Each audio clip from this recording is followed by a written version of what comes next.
Tantor Audio, a division of Recorded Books, presents Save Me If You Can by Christina C. Jones, narrated by Wesleigh, Siobhan, and Leon Nixon. He'd lied. As hard as she tried, Noelle couldn't keep that nagging thought from remaining at the forefront of her mind, burrowing and needling into a bitterness that settled over her heart.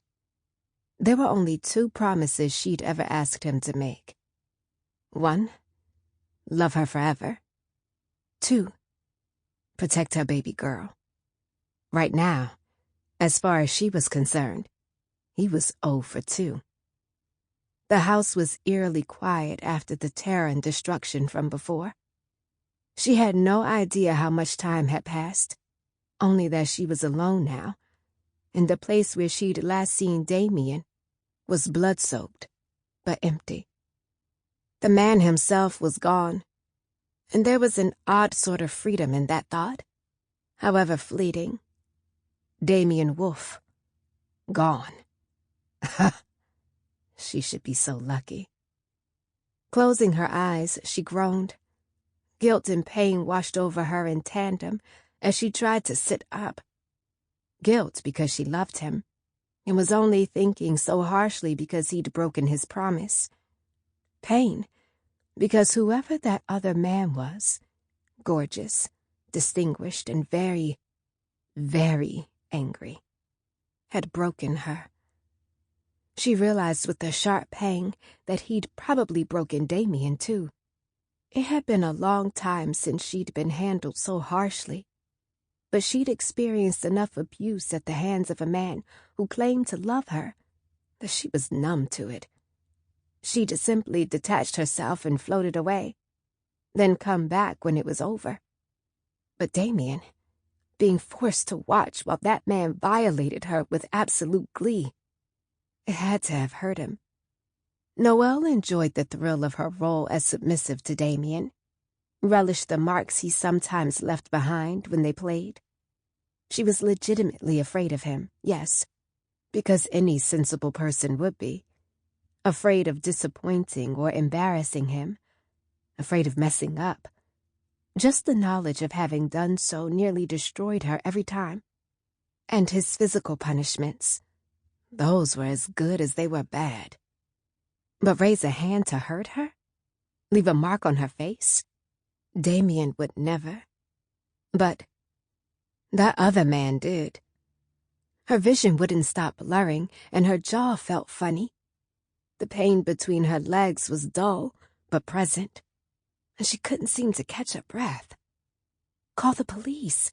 No, never call the police. Police meant questions, and questions meant trouble. And trouble was the last thing she needed, especially if Damien was gone, and the girls were... The girls? Where were the girls?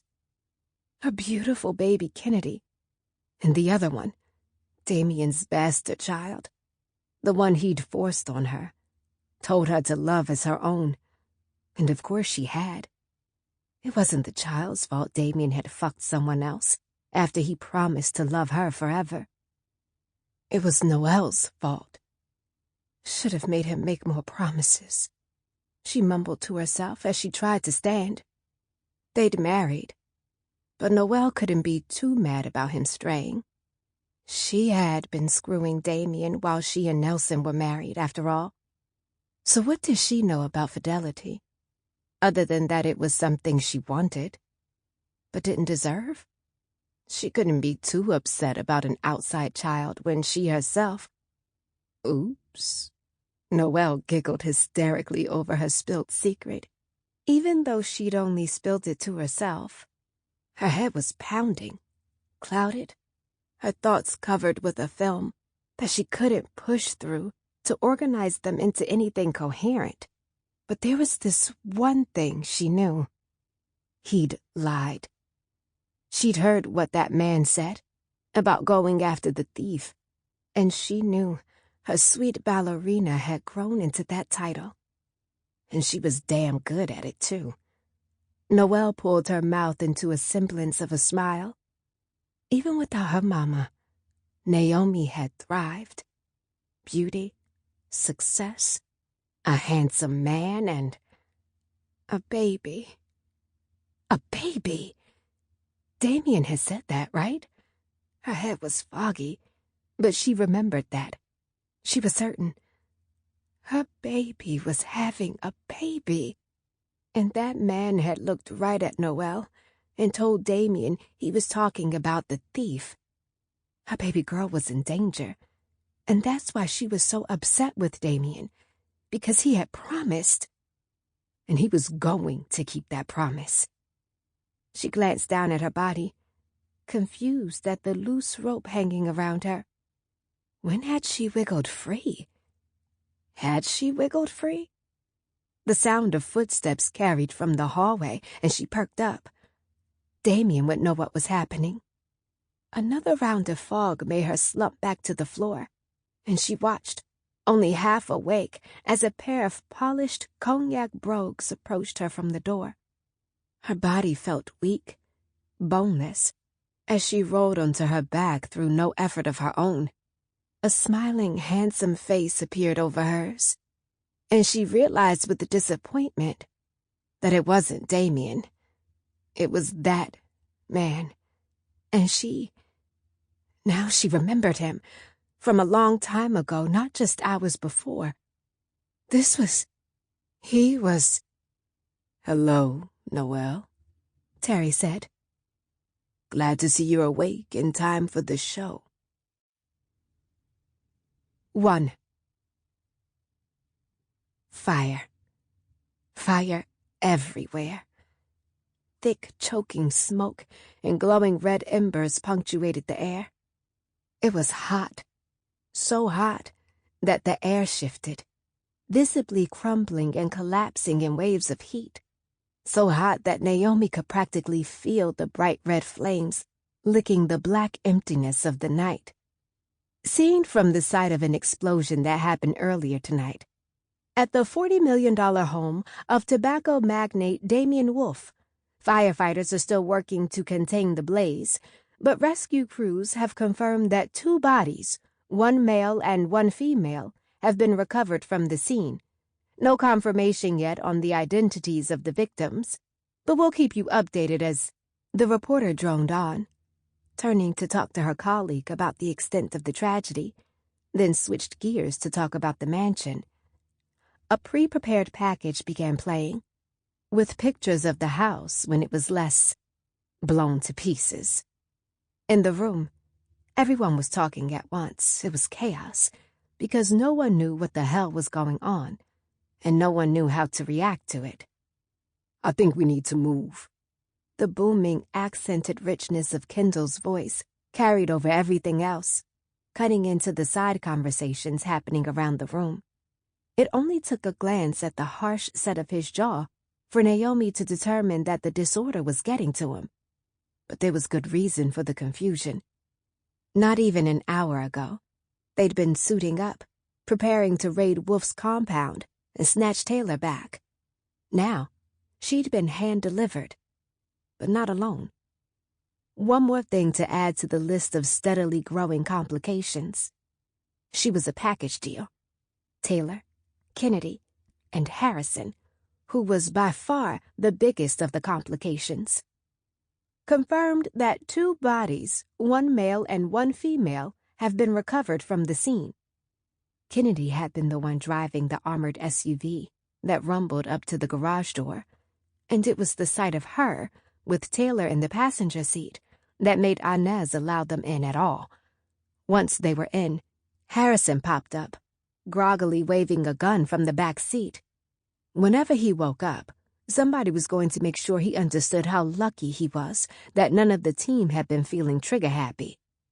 He was obviously woozy, dizzy, and confused because of the blood he'd lost from the bullet wounds in his leg. They'd spared him, not because he was innocent, by any means, but because he was their only reliable source of answers. 2 bodies, one male and one female, have been recovered. They'd get to him later. "So what's the plan here?" Inez asked, one of only a few members of the team who seemed calm. We can't just burst into action without thinking this through. Do we think they're coming here? Renata walked up to where the rest of them stood, leaving the two girls, Kennedy and Taylor, huddled together, still looking distinctly shell-shocked. Do we know who they are? Because whoever they are, maybe they followed Harrison, and even if they didn't, he found us. They probably can too. Naomi swallowed hard, absently moving her hands into a protective position over her belly. I think so too. We could be sitting ducks right now. How the hell did he find us? Does it even matter right now? Inez asked, glancing between her teammates. The point is, he's here now, and so are the girls. We can figure that out later. Now, we need to figure out what the hell happened. Did Wolfe shoot him? Is that who he's running from?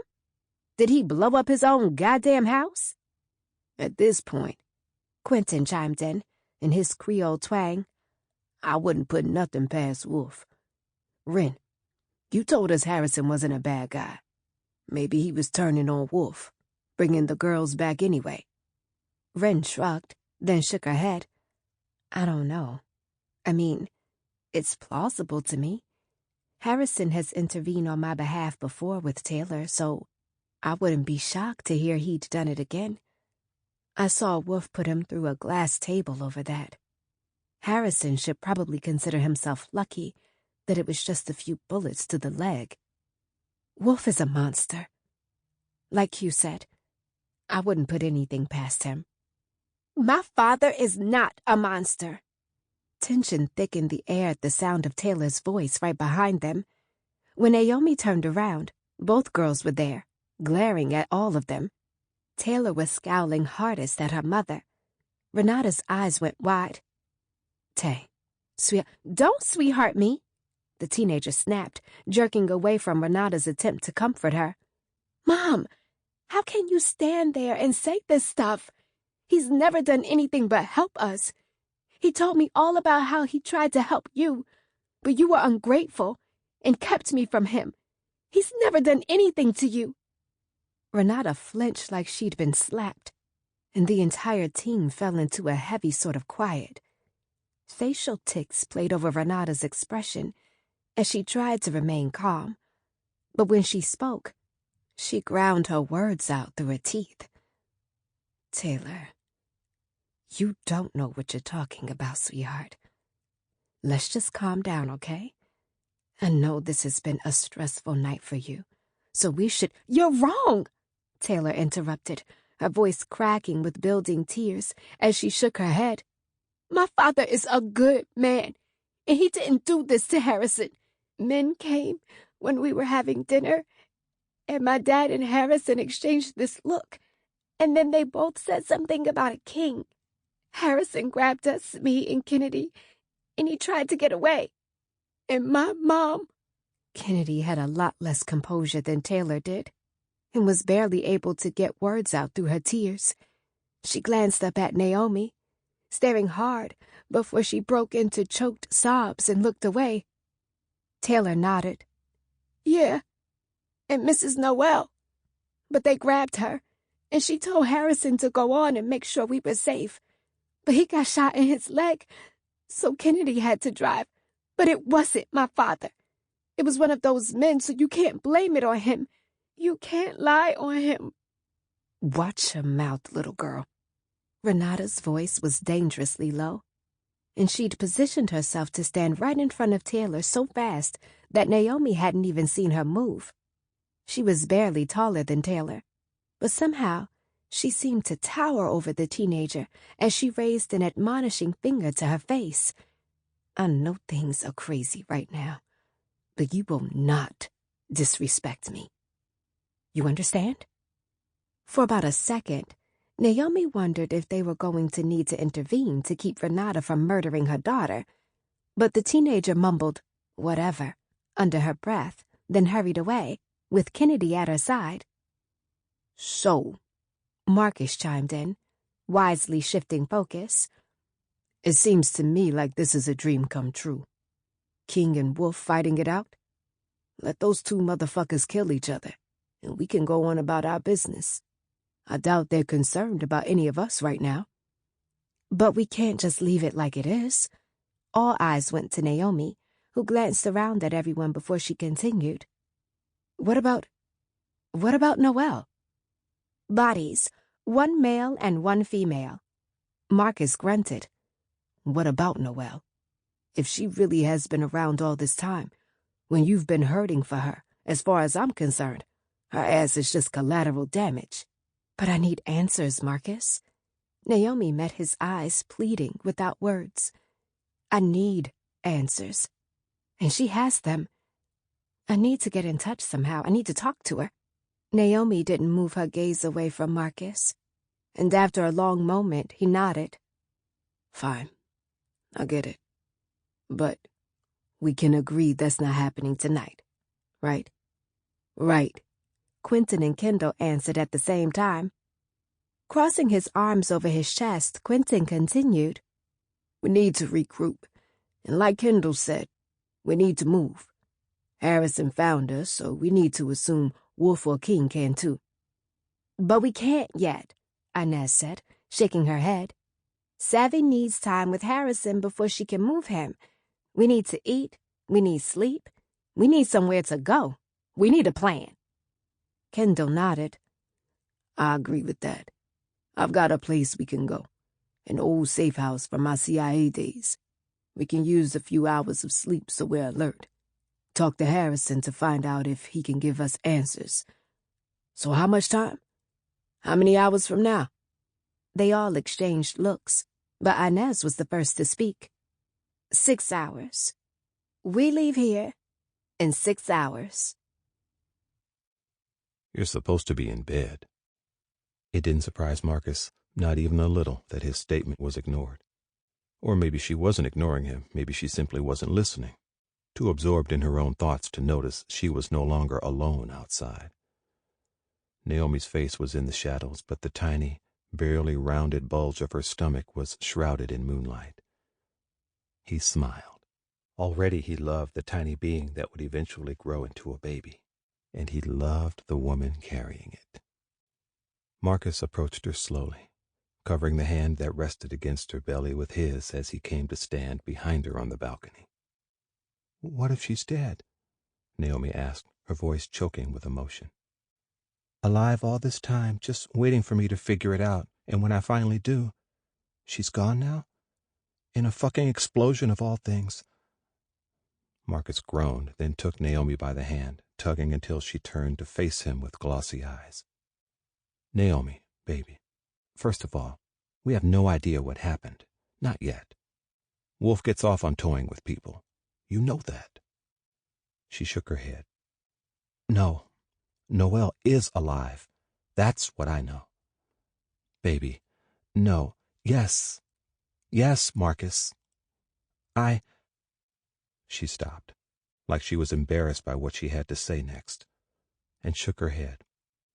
I talked to Kennedy a little more. He lifted an eyebrow. You talked to Kennedy? When? Again her eyes darted away in shame. Tonight. A frown crossed his face as her words sank in. Tonight? As in tonight? As in you interrogated a 16-year-old girl who's seen God knows what, then drove her father's shot-up assistant onto a secure compound? Do I have that right? Slowly, still not looking at him, she nodded. God damn it, Naomi! You don't think that little girl is traumatized enough? Naomi gave a frantic shake of her head. No, not like that, Marcus. I didn't ask her about tonight. I asked her who her mother was, what she was like, what she looked like. And? Marcus snapped, trying to get a lid on his anger. What did she say? Fresh tears sprang to Naomi's eyes, and she wrapped her arms around herself. She said she looked like me. That girl could barely look at me, Marcus. Taylor showed me a picture in her cell phone before Quentin confiscated them. She stopped, dropping her head as her voice grew thick with tears, and when she looked up again, 2 lines dripped down her face. It was her, Marcus, with Kennedy and Taylor 2 days ago. She barely even looks like she aged, like looking in a mirror. Marcus wasn't expecting that. He expected trickery, illusions, more lies to cover up old ones. Real evidence, concrete proof of Noelle Prescott's continued existence? That blew him away. So what does this even mean? Marcus asked, his anger over her insensitivity to Kennedy temporarily forgotten. How the hell? Naomi shrugged. I wish I knew. If I could talk to her, ask her why. I've been empty for so long, missing my mother. If I could just see her, touch her, then maybe... Marcus, I can't deal with this. She whimpered, dissolving into sudden heavy tears. Marcus caught her as her knees gave in. He held her against his chest as sobs racked her body, then blew his frustration out in a quiet sigh. In that moment, he hated Wolfe and Noelle both. If this woman had been alive all this time, why hadn't she reached out? What was her excuse? Shaking his head, Marcus realized that it didn't matter. There was no excuse good enough to make him forgive the pain Naomi was feeling now. She didn't need this shit. The hurt, the stress, the worry, it wasn't good for her, and it wasn't good for their baby. He reached down, sweeping Naomi into his arms to carry her back inside and deposit her on the bed. He crawled under the covers with her, letting her cry against his chest until finally she fell asleep. Long after that, he still lay awake, his mind running with possibilities and questions. He didn't believe for a second that one of those bodies belonged to Wolfe, or Noelle for that matter. Damien Wolfe was too slick, too calculated, too powerful for something like this to be the end. But then again, according to the girls, Terry King had walked into his house and shot up his dining room like it was nothing. So, Marcus wasn't sure what to think anymore. There were a billion possibilities and a billion questions. Questions he hoped Harrison could answer. 2. It was quiet. Somehow that was less comforting than the bedlam from before. Harrison had registered the distant chaos through closed eyes and searing pain just before darkness took over. Quiet meant time for contemplation, which led to realizations, which led to conversations, and the fewer of those that happened in hushed tones among people who would have few, if any, qualms about putting a bullet through his head, the better. He kept his eyes closed, although he was awake, knowing there was little chance he was alone in the room. The agony in his leg made moisture build behind his closed lids, but the only outward sign of his discomfort was the thin sheen of sweat building on his forehead. A sudden surge of pain made him clench his fists, squeezing tight as if that would somehow ease the scorching heat that centered on his leg in an excruciating tingle that seemed to touch him everywhere. You're not fooling anybody. Though he'd suspected he wasn't alone, the sound of a voice in the room made him flinch and open his eyes. He'd expected one of the men, Marcus, Quentin, Kendall, hell, maybe even Agent Barnes, not the raven-haired beauty who stood over him now. A scowling, pissed-off angel was how she looked to him, with the tapered edges of her chin-length bob swaying around her face. Her gorgeous, familiar face.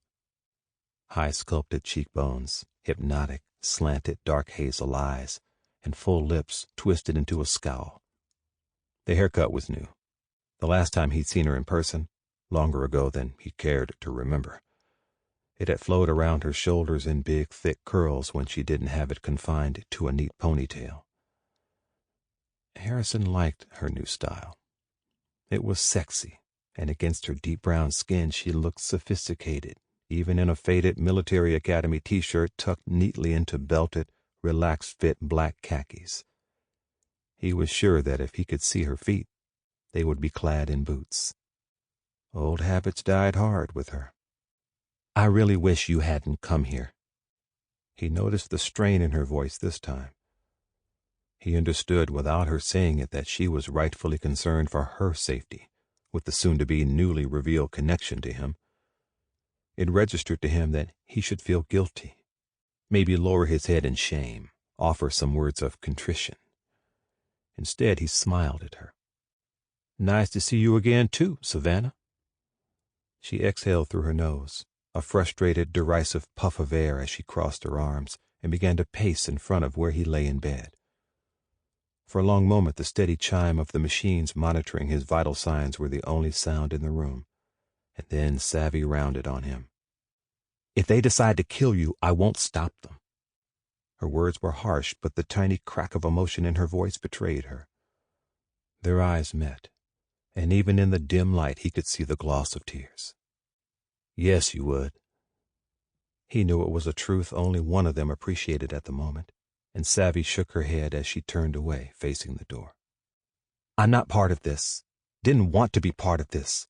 I've played deaf, blind, and dumb to the details of this little operation, because it's not my business.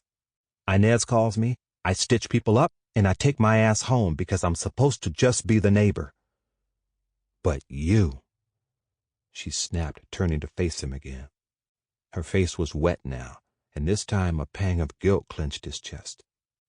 "Your presence here, me being alone with you in this room right now, it makes it my business." "I'll vouch for you," Harrison offered. He tried to sit up a little more, but pain drove him back to his reclined position on the bed. "I'll tell them you've had nothing to do with any of this." Savvy tossed her head back and laughed, a sound Harrison had always loved. But the cynicism in it now made him cringe. "You called me. I don't even know how you had my new number, but you called me. I let you in the gate. When Inez called me to say you were bleeding in her garage, you had my head so fucked up that I told her, 'I know, I'm on my way.' She just hasn't said anything yet." She took a deep breath and shook her head. "I don't know what's going on, but one thing is clear. You're on one side, and Inez and her team are on the other. There are a lot of them, and there is one of you. If I tell them that I know you, that I love—" She cut herself off, pushing out another heavy sigh before she continued. "You and I have a past. To them, that puts me on your side, and I don't know if that's where I want to be. You used to believe in me, Savvy. You used to trust me implicitly. Don't you dare!" She jabbed a harsh finger in his direction as she approached the bed, stopping just short of touching him. "You did this. You pushed me away. You shut me out. You don't get to show up like a wounded hero expecting me to jump to the front of the line to be on your team. I haven't forgotten what you did to me. I did what I had. You didn't have to. You chose to." Savvy angrily swiped a fresh wave of tears from her cheeks, then dried her hands on her pants. "Just tell the truth, Harrison. You left because you wanted to." Harrison closed his eyes, and when he opened them again, he wished he hadn't. Seeing Savvy like this, with raw hurt and anger laid bare on her face, even after all these years, he didn't like the heaviness that suddenly rested on his chest. He swallowed hard. "If that's what you need to believe, be my guest." She gave another harsh snort of laughter, then stepped away. "Whatever. This is stupid anyway. Right now there are 6 or 7 people waiting for you with a lot of questions. The only reason you're getting any peace right now is because of me. I suggest you sleep while you can." "And if I can't?" "Why not?" Harrison chuckled. "Well, there is the little matter of my leg getting shot up. It doesn't exactly feel good, Savvy." At that, her eyebrows lifted, and concern replaced anger in her expression. "It's probably time for a dose of painkillers. Those will let you sleep well, or I can just give you a shot to numb the pain." "Pills, please." Savvy nodded, then turned to where Harrison assumed she'd been sitting, waiting for him to wake up. He watched as she unzipped a bag on the table, removing a small bottle of pills. She took out 2 and deposited them in his hand before she poured him a cup of water. He downed the pills quickly, crunching them on the way so they would enter his bloodstream faster, then used the water to clear the bitter taste from his mouth. When he was done, he handed the cup to Savvy, who tossed it back onto the table without looking at it. She was too busy looking at him. and Harrison took a deep breath because he knew she was about to ask him something. Sample complete. Ready to continue?